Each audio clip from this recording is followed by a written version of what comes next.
NFL, and it's a lot of football. Contract expired in Carolina. It felt like the right time to move on, and I was coming off a couple injuries. Felt like I was slowing down, and then I sort of made the announcement to everyone in Carolina, including my teammates and coaches, that this was probably going to be the last one, and sort of forced myself to enjoy my time there and really soak it all in, and not take for granted how lucky I've been to play that long and play around so many great players, and be around so many great coaches and people, and I'm so grateful for my time there, um, and so that we had that season, and moved back to California with my family.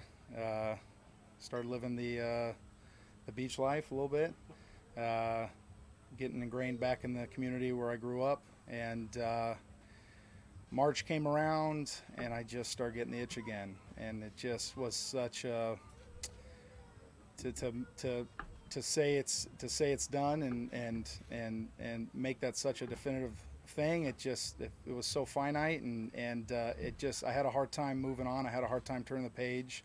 I think most players go through this, but especially after coming off 2018, healthy, feeling great, feeling spry again.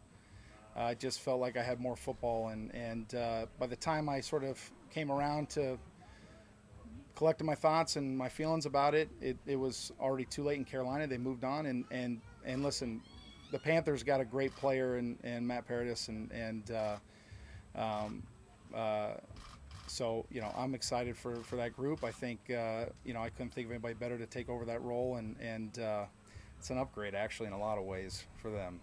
Uh, so they got the better end of that deal, and I'm just really, really excited that the timing of this worked out, and that Joe reached out to my agent, and I had a long conversation with Tom about this, and honestly, at the time, my plan was really I was gonna start working out again the only way I really know how to work out, which is train for a football season, and that helped sort of get the bug back again, and wanting to play, and uh, and the plan was I was going to maybe stay ready and see if there was an opportunity somewhere where I could fill in, and the opportunity came here in New York, and I just got really excited, and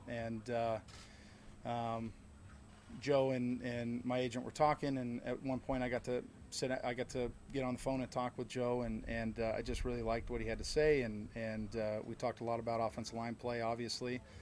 Um, and we talked about the teams I've been on in Carolina, and the teams he'd been on in Philly and Baltimore, and what we felt. What we talked a lot about what made a winning team, uh, and what I told Joe was the best teams I've been on had a really good balance of young experience, and old experience, uh, and so we both felt strongly that I could help out in that regards, that I could bring some of my experience here, and help out in a few different facets. So there's a lot of people mad at me in Carolina right now, rightfully so. But I love that place. Uh, you know, I'd heard some rumblings that something happened with me in the organization, and none of that's true. I have nothing but great things to say about all the people that work there, and I'm so grateful for my time, especially with the current staff there, Coach Ron Rivera, and now the new owner, Mr. Tepper.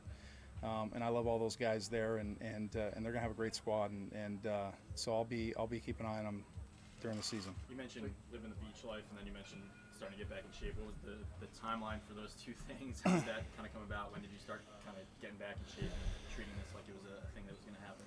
Yeah, well, every off season that I was in Carolina, I'd go back to California. That's where I would train, and so where I moved is where I would stay every off season, and so I'd train at a place called the Yard in Hermosa Beach with my trainer Troll, and so that's what we did when I went back there. Just trained the same way, and as I continued to train, I got the bug more and more, and got the itch more and more, and just didn't feel like I was quite done yet. So that in and of itself was a big part of it. And then I talked to a lot of my former teammates, guys I played with a long time. Jake Delhomme was somebody I spoke with a bunch about it.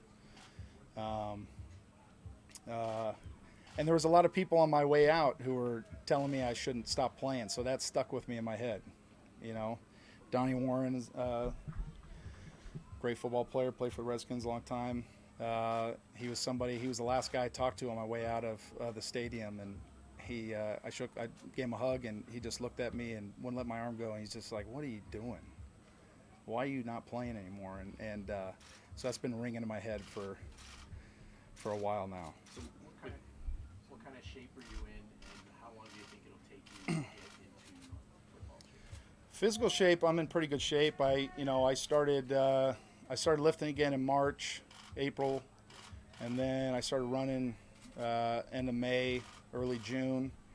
And then I went down to my old stomping grounds at SC and started running around at 6 a.m. with some of those young kids and trying to keep up with them. So in shape, yeah, I feel like I'm in great shape. Football shape, I'm gonna need a little bit of time for that.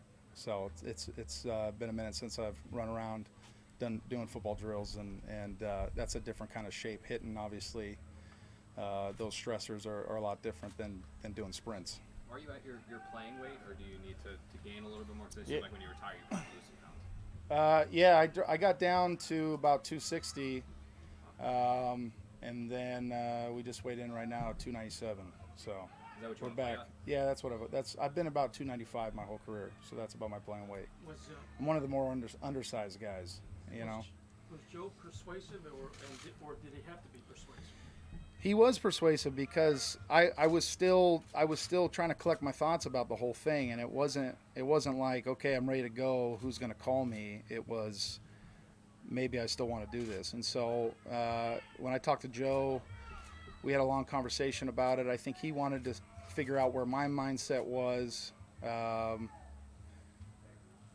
so yeah, we had a few conversations over the course of a few weeks, and then it started getting serious, and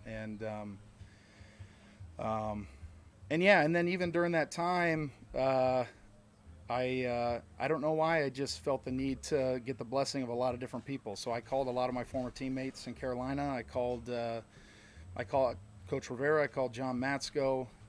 I talked to Jordan Gross, who I played with a long time. I don't know why. I just needed to talk to all these guys: Greg Olson, Christian McCaffrey, Luke Kuechly, even the athletic trainers over in Carolina, Ryan Vermillion. I even thought about calling Nick Mangold, because I've known Nick a long time. So that was kind of weird. And I don't know why. I felt like I needed his blessing, but I decided not to call him because there was a 1% chance he was going to Ric Flair me and tell me that he did not approve. So I decided not to call him. But I've been talking with Nick for the last week now, and he's been so great. So big shoes to fill around here in terms of center. You obviously, I don't see you didn't play with him, but you know a little bit about Sam Darnold being from USC. I mean, what's Sure. your thought about him? How much did him kind of be in the quarterback? Yeah, he's a big reason for me being here. I've been a fan of Sam since watching him at SC, and Sam and I know each other a little bit. We know, we've talked in passing in California here, and and so yeah, I just I got excited the opportunity to come and work with him, and I think obviously, given my experience, I've seen a lot of stuff, especially Greg Williams. God, I hate that guy. I hate Greg Williams. He's one of those coaches, though, guys that he's on their team, they love him. So, but God, I hate playing against Greg Williams. So, anyways, I'm incredibly grateful. My family's incredibly grateful to Christopher Johnson and Adam Gase and Joe Douglas, and I look forward to getting after it and getting back into it, and just grateful for the opportunity to live the dream a little bit longer. I've been playing football since I was 8 years old, so you can imagine how hard it is to to say you're done and walk away. Also want to apologize to anybody publicly or behind closed doors that I criticized for retiring and then coming back. I totally understand it now. I totally get it. So I'm here to compete. I'm here to play hard. I got some good football left in me, and hope I don't let you guys down. What were you doing? What were Appreciate your it, guys. plans